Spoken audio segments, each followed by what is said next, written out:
Okay, some positive things from Saturday that I would compliment our team on is, the fight, passion that we played with, intensity. I thought our offensive kids really responded. I really challenged them last week coming off the San Diego State game, and they responded to a challenge, and that's what you love to see teams do, and good teams do that. One thing I was really proud of, we lost 3 of our top 4 offensive tackles before we even played a game for the season. And then Saturday in the first series, we lost Jalen Guerrero, rolled his ankle. So we lost 4 tackles and scored 52 points. And that, Tony Bello went from guard to tackle. Merslett went in at guard, played his first game. So to do that and then still play like they did, those offensive guys, I thought that was really remarkable. And they had a great 2-minute drive at the end of the first half, a minute 4 seconds, I think, went 75 yards and got a touchdown. That was how I see us being able to play offensively every game. And that's the expectation here that our offensive kids need to understand. That's the expectation for you. That's not some extraordinary effort. That's where we ought to be every week. So now what we're after with them is the consistency to remain like that. Defensively, we played hard. We just didn't play very well in the secondary. But we played good enough to give ourselves a chance to win the game at the end if we could have gotten the ball back. And so we just, got to shore things up on that side and play a little bit better. But I love the fight of our football team. I thought they played hard and played like they believed they could win. So it's going to be a bigger challenge this week with Fresno. I would tell you that Fresno really should be a 3-0 football team right now. They had a 1-score game with USC late in the fourth quarter. Minnesota was lucky to beat them. They had to convert a 4th and 8 in the first overtime to get it to the second overtime. And so, Fresno really could have won that game easily.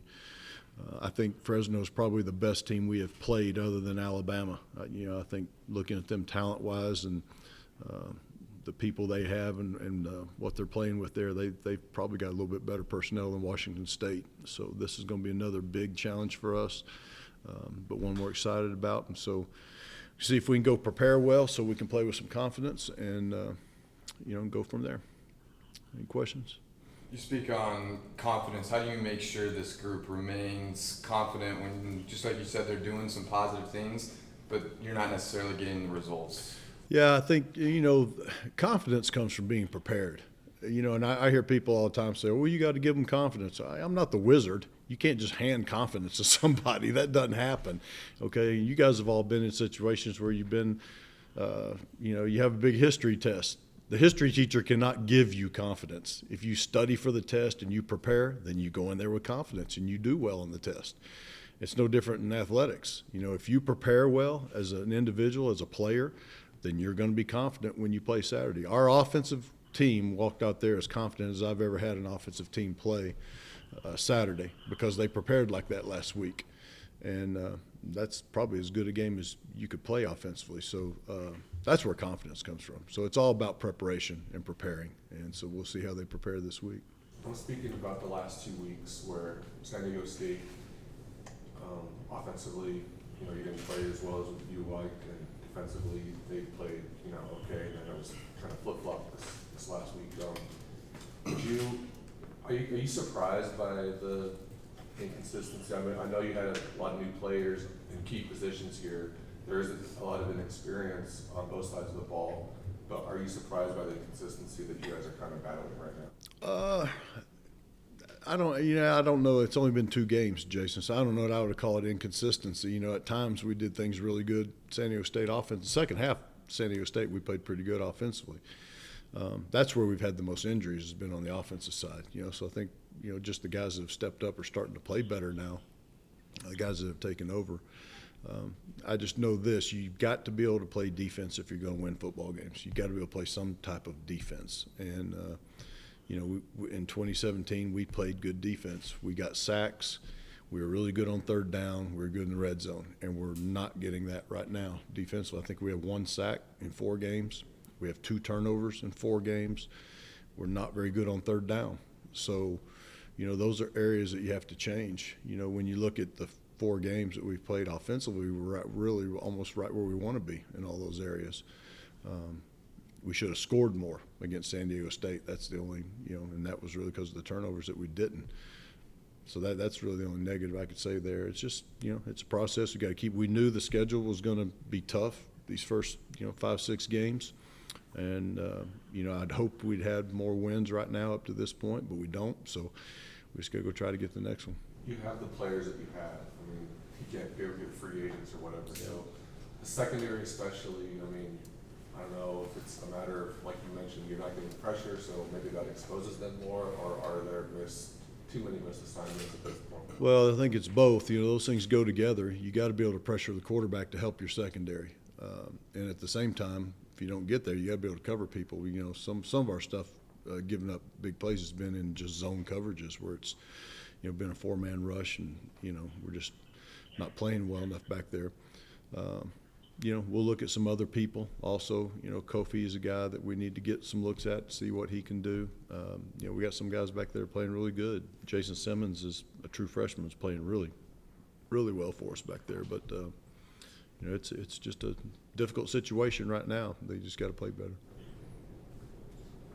Coach, when your team was down in double digits in the third quarter, what was the sidelines like? How did the momentum go back your way to come back in that game? Our kids on offense just have a great belief in themselves. They got a lot of toughness to them. They just don't panic. They just, I like to say I really challenged them last week because of the expectation that they have for themselves and what I have for them. And, man, they just went out and made plays. We got a stop or two defensively, which, enabled us to get back on the field offensively. And, and the kids just kept believing. And that's one of the great things about, our team right now. In the past, had that happened, you probably don't get close, But I think that shows our guys do believe in each other, believe in themselves, and can come back. So, I firmly believe had we gotten the ball back, we win that game. If we get the ball back at the end of that game, we win it. But we didn't get it back. Were there specific players on the sidelines that were encouraging captains that were trying to say, no, not the day of the pass? Our vocal guys is, Josh Adkins is a vocal guy offensively, O.J. Clark, Jason Huntley, Christian Gibson. We got vocal guys, so you could certainly hear them. And there's guys on defense doing the same thing. Javon Ferguson is a really vocal guy for us that leads really well. I think we really miss Roy Lopez right now, as obviously physically, but as a leader also. Roy kind of brings a stabilizing presence to the defensive side, so we kind of miss him right now in that vein. What is Fresno State like on both sides of the ball? Just, really big offensively in the offensive line. They're 6'5", they're big, 220-pound running back that really pounds you. They use a lot of two tight end sets. Do a really good job with the play action pass. Coach Tedford's one of the best offensive coaches in the country. Always has been. So they have great design to their passing game. They just don't make many mistakes on that side of the ball, and they're very, very physical. Defensively, not much of a blitz team. They're really more just going to play their 4-down looks with zone coverages behind it. But their down 4 guys are really impressive. The interior guys, it's like having 2 Roy Lopez's. They really are strong, big guys. It's probably the best linebacker core we've played against. All their linebackers are, 6'3", 230, 235, and can run. But the 3 linebackers, to me, are the most impressive part of their defense. And, again, they just don't give up big plays. If you're going to beat them, you're going to have to drive the ball, and you're going to have to, keep getting first downs because they're not going to give you many deep throws. You're not going to get behind them very much. You talked about it last week, but just once again in a game like this with a good team like Fresno State, turnovers, not only being able to get some turnovers, but also holding on to the football. Yeah, it's big. That's why we were so good Saturday. We had the 1 turnover early in the game where a receiver fell down. It was the only reason that was intercepted. But that was the only turnover we had for the day. And the thing, I think I was talking to Jason about this, what people don't appreciate what those turnovers do to you is they rob you of plays. We ran, I think, 82 plays Saturday. Well, if we're running 80 plays, we're going to score over 30 points. But the other games, we weren't even getting close to 80 plays. We were around 55, 58 plays for the game because those turnovers take possessions away from you. And that's one of the worst things about the turnover deal. So the way we took care of the ball Saturday, if we can play a game and only have 1 turnover, then we got a chance to score enough points to win any game that we play.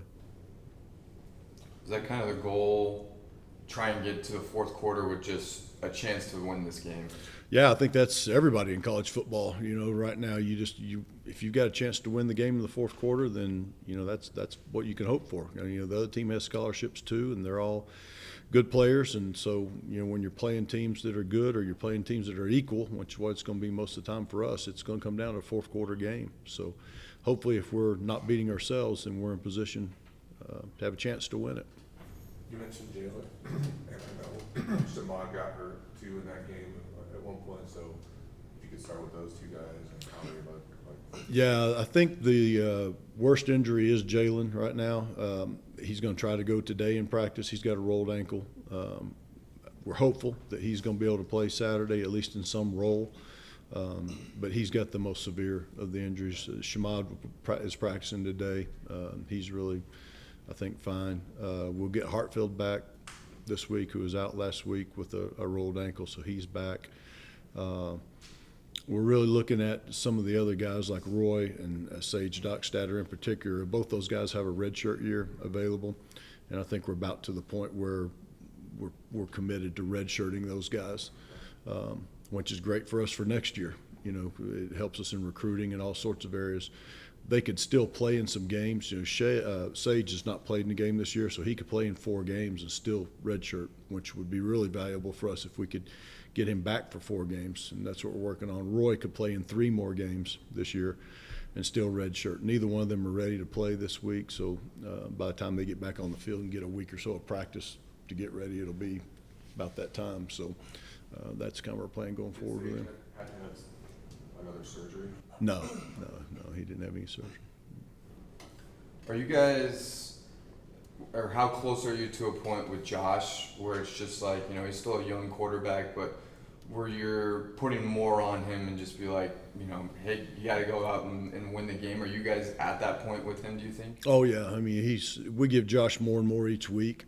And, he is very much an above-average quarterback, college quarterback. I mean, he made some plays there Saturday that were really, really big-time plays. And he didn't make mistakes Saturday. So, even like I said, even the interception he threw, our receiver got tripped up and fell down. So, he just continues to play better and better and better. And for a sophomore to play at the level he is, and that's encouraging for this year.